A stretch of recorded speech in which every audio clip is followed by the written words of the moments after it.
né, de uma mãe indígena e de um filho, né? Aqui com essa harmonia, vamos dizer assim, entre a natureza, ou seja, pouquíssimo impacto, né?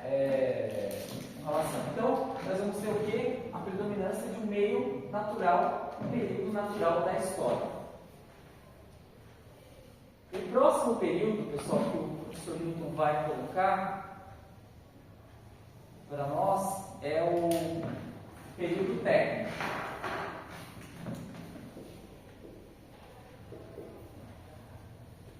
Período técnico da história ou meio técnico.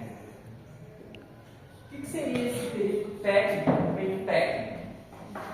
Sem contar, pessoal, que Milton Santos cai bastante em Enem, tá? É um geógrafo que está sempre caindo, sempre tem questões dele. O Milton trabalhou muito com a questão da priorização das técnicas, das tecnologias, ele foi um grande pensador da globalização também, enquanto todos, no momento que surge esse conceito da globalização, na virada do século, todos tinham um grande ufanismo com a globalização, e ele foi um dos poucos pensadores que se posicionou de forma crítica em relação à globalização, que é que nós vamos chegar. E ele também pensou muito na questão urbana, dos processos de urbanização.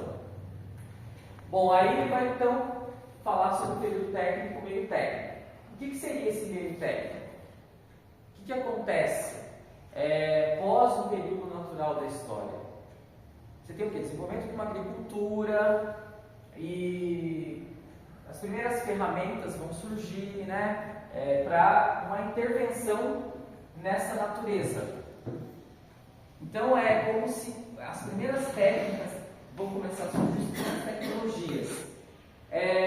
Por exemplo, na agricultura, o que vai acontecer quando começa a ter um progresso com relação à agricultura?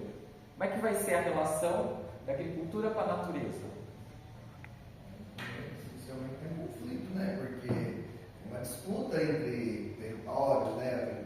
A natureza ali, vamos ter que desmatar ali para criar um local para plantar, né?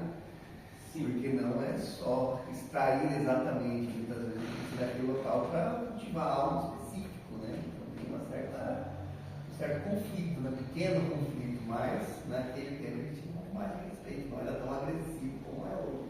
Então começa a ter um primeiro impacto com relação à natureza. Você vai precisar devastar uma área para começar a plantar, né? Vamos pensar o momento do que foi o café aqui no Brasil, né? Começou-se o quê? A tirar grandes florestas para plantação de café. Nós podemos pegar como exemplo esse momento histórico no Brasil, a implantação de um meio técnico. Aqui tem uma outra imagem. Vamos pensar que então as grandes plantações de café já começam a causar um impacto na natureza aqui no Brasil, né?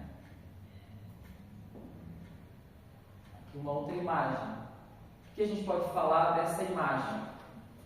Essa é uma típica imagem que a gente pensava no período técnico e no meio técnico. O homem, né, já começa a desenvolver tecnologias que começam o quê? Transporte, né? Ferrovia, carvão. Ferrovia, né, já é um objeto técnico que vai tentar o quê? Vencer essa natureza. Vai tentar rasgar essa natureza em prol de um desenvolvimento econômico, enfim, de um deslocamento populacional. Ele vai começar o quê? Formar um conjunto de objetos para tentar se apropriar dessa natureza, arrancar os recursos, mas também conseguir ir se colocando, se deslizando nessa natureza, né? Podendo se mover diante dessa natureza, no sentido de começar uma dominação em cima dessa natureza, certo? Então vão ser implantados os primeiros objetos técnicos que vão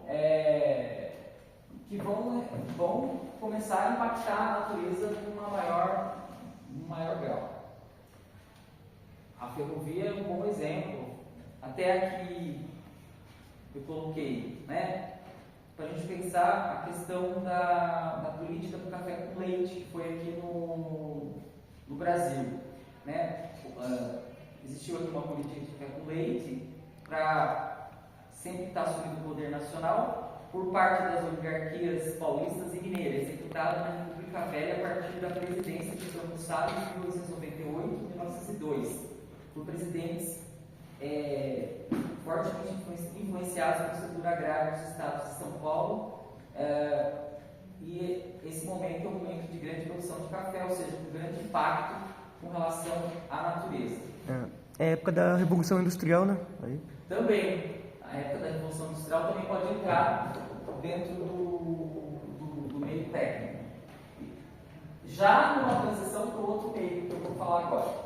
Então, 16 de fevereiro de 1867 entrou em operação a Estrada de Ferros São Paulo Highway, a primeira ferrovia paulista concebida para ligar a cidade de Santos à Vila Jundiaí e, por conseguinte, aos distritos da província de São Paulo, onde a cultura do café expandia-se de forma promissora. Então, aqui para a gente se situar um pouco, eu falei 1500, só dando como exemplo, 1500 no período natural, né? E aqui por volta de 1867, um período técnico, meio técnico, e um grande exemplo é a implantação das ferrovias. Infelizmente se perdeu no nosso país e deveria ter continuado esse investimento nas ferrovias. Porque os grandes países hoje, principalmente países continentais, eles investem muito em ferrovias, né? O nosso país tem uma ligação muito precária de transporte. Se investiu demais no transporte rodoviário e deixou de lado o transporte ferroviário. Quer dizer, o país carece muito. Se você pensar a Rússia, o que é a Rússia em termos de implantação de ferrovias, a China hoje continua com essa implantação para interligar o território. O Japão, então, nem se fala, é um país extremamente interligado